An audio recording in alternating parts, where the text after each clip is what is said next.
Hello all, welcome to TT guide. आज का topic है प्रॉफिट एंड लॉस। स्टार्ट करते हैं। प्रॉफिट एंड लॉस को जानने से पहले कॉस्ट प्राइस क्या है, सेलिंग प्राइस क्या है, हम जान लेते हैं। फिर अभी आपका दिमाग में आएगा कि कॉस्ट प्राइस क्या है, सेलिंग प्राइस फिर क्या है। ठीक है, तो जब हम एक दुकान पर जाते हैं, कुछ सामान लेके आते हैं और उसी दुकान वाला कहीं से तो वो सामान लेके आता होगा ना। जैसे हम पेमेंट करके सामान लेके घर पर लाते हैं, सेम वो दुकान पर लाता है पेमेंट करके। तो मतलब एक होलसेलर से हो या गोडाउन से हो, कहीं पर भी कहीं से भी वो सामान लाके उसी के दुकान पर वो रखता है। ठीक है, जो पेमेंट वो करके लेके आता है दुकान पर, उसी को हम कॉस्ट प्राइस बोलते हैं। करेक्ट। अभी समझ में आ गया आपको कि सबकी पर जो पेमेंट करके गोदाम से उसके दुकान पर लाता है, उसी पेमेंट को कॉस्ट प्राइस बोला जाता है। ठीक है, और सेम सामान को हम जब दुकान से लाते हैं, वो सेलिंग प्राइस बन जाता है। ठीक है, क्योंकि वो एक चीज एक रेट पे वो सामान लाता है और एक रेट पे हमको वो बेचता है। करेक्ट।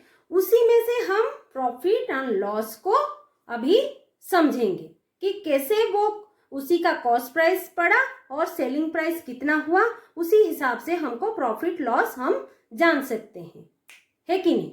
तो नेक्स्ट हमको क्या करना है, एक एग्जांपल लेते हैं। कॉस्ट प्राइस क्या है,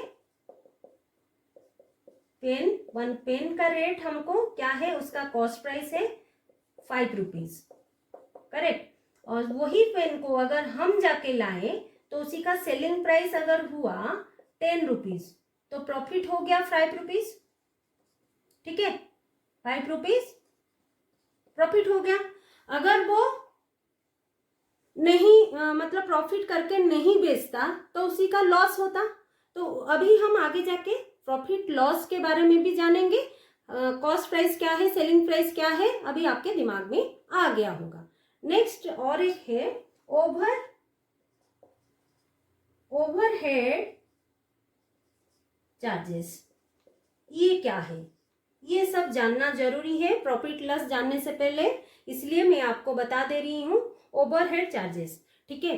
तो जब भी दुकान वो कुछ सामान लाता है, वो क्या करता है, एक व्हीकल पर वो लाता है। ठीक है, उसी को क्या कहते हैं, transport charges. Transport charges, first उसी को ट्रांसपोर्ट लगता है। पर वो ट्रांसपोर्ट कैसे करेगा, कोई तो लेबर लाके उसी को सामान को रखते होंगे, तो लेबर चार्जेस लग गया अभी। नेक्स्ट हमारा क्या है, मेंटेनेंस चार्जेस। मेंटेनेंस चार्जेस फिर क्या है, अगर कोई डेलिकेट सामान रहा, टूट ना जाए, बिखर ना जाए, इसी को हम अच्छे से वो पैक करते हैं। ठीक है, तो वो पैक करने के लिए एक मेंटेनेंस लगता है, पेपर लगता है और रैफर लगता है। ठीक है, पॉलीथीन लगता है। वो सामान यूज करके वो हमारा हो गया मेंटेनेंस चार्जेस।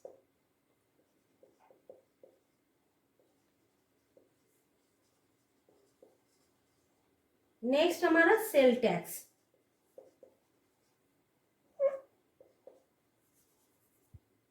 सेल टैक्स, इसे चार्जेस अगर लगेंगे तो उसी को हमको क्या बोलेंगे, एक्स्ट्रा ओवरहेड चार्जेस। मतलब एक्स्ट्रा अमाउंट वो शॉपकीपर बियर करता है। Shopkeeper bears all the charges, है कि नहीं, ऑल दीज चार्जेस एक्स्ट्रा। वो एक कॉस्ट पे सामान लाया है, वो कॉस्ट के साथ ये सब ऐड होगा। ठीक है, ये सब एक्स्ट्रा अमाउंट है। ठीक है, तो मैं इसलिए आपको बता दे रही हूँ क्योंकि आगे जाके हम जब प्रॉब्लम सॉल्व करेंगे, उसी में आपको देखना है कि ये सब चार्जेस एडेड है कि नहीं। ठीक है, क्योंकि ये सब ऐड होगा कॉस्ट प्राइस पर। ठीक है, add with cost price, not selling price, cost price पे ऐड होगा।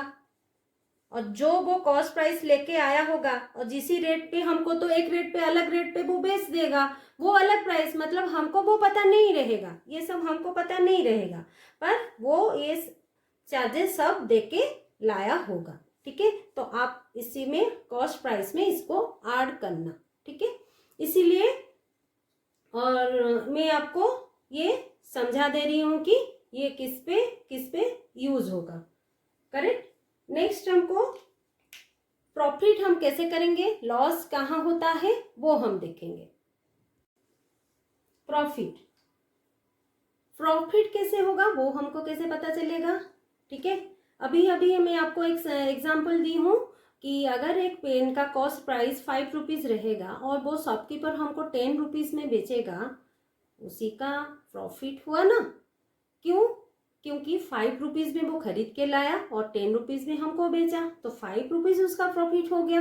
ये तो हमको पता चल गया कि 5 रुपीज उसका प्रॉफिट हो गया। ठीक है, तो इसको हम अभी लिख देते हैं कि सेलिंग प्राइस अगर ग्रेटर देन कॉस्ट प्राइस रहा तो उसी में द सेलर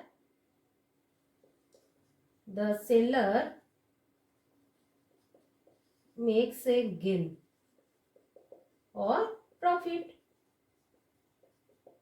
है कि नहीं। ठीक है, देन हमको इसी में से फॉर्मूला क्या निकलता है, तो अगर selling price greater than CP रहा तो profit is equal to selling price minus cost price. अगर हम कर देंगे तो हमको प्रॉफिट मिल जाएगा।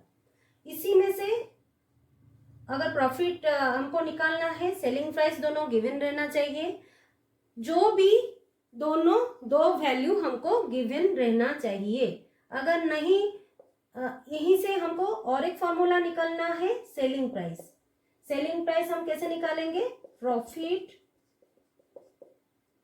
प्लस कॉस्ट प्राइस, और कॉस्ट प्राइस का वैल्यू कैसे निकालेंगे, सेलिंग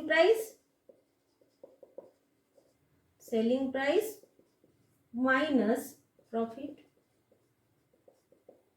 ये फॉर्मूला से ये दोनों फॉर्मूला भी आ गया। बस आपको ये फॉर्मूला ही याद रखना है, यहीं से आपको ये फॉर्मूला मिल जाएगा, आप अच्छे से कर पाओगे। बस वही फॉर्मूला याद रखना है, ये इम्पोर्टेंट है। ठीक है, नेक्स्ट ये तो हो गया प्रॉफिट। Next loss. ठीक है, लॉस में कैसे करेंगे, if selling price less than cost price then the seller has a loss, है कि नहीं। अगर आपका कॉस्ट प्राइस अलग रहेगा और उसी कम में बेचेगा वो, तो उसी का लॉस तो होगा ही। ठीक है, तो इसी हिसाब से हमारा लॉस क्या रहेगा, लॉस का फॉर्मूला सीपी माइनस एसपी, मतलब cost price minus selling price. ठीक है, तो इसी में से सेलिंग प्राइस हमारा क्या निकलेगा, ये तो प्रॉफिट का, ये भी आपको याद रखना है, ये भी आपका इम्पोर्टेंट है। मैं इधर मार्क कर लेती हूँ कि आपको कौन सा फॉर्मूला याद रखना है, ये आगे जाके बहुत काम आएगा। आपको ये फॉर्मूला डाल के ही आंसर निकालना है। ठीक है, तो इसी में से आपको क्या फॉर्मूला आएगा, cost price is equal to selling price plus loss, और selling price is equal to cost price minus loss, है कि नहीं। इसीलिए बस यही फॉर्मूला आपको याद रखना है, जो गिवन रहेगा उसी हिसाब से आपको वैल्यू पुट करके आंसर निकालना है। ठीक है, तो नेक्स्ट हमको क्या करना है, इसी में से हमको प्रॉफिट लॉस पता चल गया, आगे हमको क्या करना है, कितना परसेंटेज प्रॉफिट हुआ है, कितना परसेंटेज लॉस हुआ है, वो कैसे जानेंगे। करेक्ट, वो हमको जानना है अभी। प्रॉफिट परसेंट और लॉस परसेंट। ठीक है, ये परसेंट वर्ड हम लास्ट वीडियो में ऑलरेडी परसेंटेज के चैप्टर में पढ़ चुके हैं, करेक्ट। वो वीडियो अगर आपको देखना है आप जाके वो वीडियो चेक कर सकते हो, मैं लिंक डिस्क्रिप्शन बॉक्स में डाल दूंगी, ठीक है। और आगे आपको ये बहुत काम में आएगा परसेंटेज। अगर मैं आपको पूछूंगी कितना परसेंटेज आपका प्रॉफिट हुआ है, कितना परसेंटेज आपका लॉस हुआ है, ठीक है, तो परसेंटेज अभी हमको करना है कि प्रॉफिट कितना परसेंटेज, उसका फॉर्मूला कितना प्रॉफिट परसेंटेज निकालने के लिए क्या करना है, profit divided by cost price into 100, ठीक है। और वो क्योंकि वो प्रॉफिट पूछा है तो प्रॉफिट हमारा न्यूमरेटर में रहा और कॉस्ट प्राइस हमारा डिनोमिनेटर में रहा। क्योंकि डिनोमिनेटर बताता है कि इनिशियल वैल्यू क्या था, ठीक है। और ये हो गया एक फ्रैक्शन, तो फ्रैक्शन के परसेंटेज निकालने के लिए हमको मल्टीप्लाई 100 करना ही होगा, ठीक है। नेक्स्ट क्या करना है, लॉस परसेंटेज। ध्यान से देखिए, प्रॉफिट पूछा गया है, प्रॉफिट ऊपर में न्यूमरेटर में प्रॉफिट रहा और इसमें लॉस रहेगा। ये इजी रहेगा, इसीलिए मैं आपको बोल देती हूँ कि ये आपको याद कैसे रखना है। लॉस पूछा है, लॉस रखना है न्यूमरेटर में, प्रॉफिट पूछा गया है, प्रॉफिट न्यूमरेटर में रखना है। और इनिशियल वैल्यू हमारा कॉस्ट प्राइस है, कॉस्ट प्राइस रख दिया। और एक फ्रैक्शन को परसेंटेज में कन्वर्ट करने के लिए मल्टीप्लाई बाय 100 करना है, वो प्रॉफिट हो या लॉस हो, करेक्ट हो गया। अभी ये दो फॉर्मूला हमारा आ गया। नेक्स्ट हमको ये फॉर्मूला से प्रॉफिट परसेंटेज ऐसे भी हम लिख सकते हैं। प्रॉफिट हमें अभी क्या लिखे थे, selling price minus cost price divided by, ये तो कॉस्ट प्राइस पहले से था ही, इनटू 100। ये मैं क्यों लिख रही हूँ, क्योंकि आगे आपको सारे एग्जाम्पल्स या जो क्वेश्चन आएंगे इसी तरह, अगर इसी डायरेक्टली अगर प्रॉफिट नहीं रहा तो सेलिंग प्राइस कॉस्ट प्राइस दिया रहेगा तो आप ऐसे निकाल सकते हो, ठीक है। तो ये फॉर्मूला भी याद रख सकते हो। लॉस परसेंटेज भी क्या है, cost price minus selling price divided by cost price. Cost price denominator में रहेगा और बाकी ये चेंज हो जाएगा, ठीक है। ये 1, ये 2 और ये 3 और ये 4 हो गया। ये 4 आपको याद रखना है, अदरवाइज आप ये 2 याद रखोगे तो भी चलेगा, आपको परसेंटेज प्रॉफिट और लॉस का निकालना है, करेक्ट। नेक्स्ट हमको सारे हम प्रॉब्लम नेक्स्ट वीडियो में कवर करेंगे। आज के लिए इतना ही। अगर आपको ये वीडियो अच्छा लगा है तो लाइक शेयर सब्सक्राइब कर दीजिएगा। कुछ डाउट है तो कमेंट बॉक्स में जरूर कमेंट कर दीजिएगा। Thanks for watching.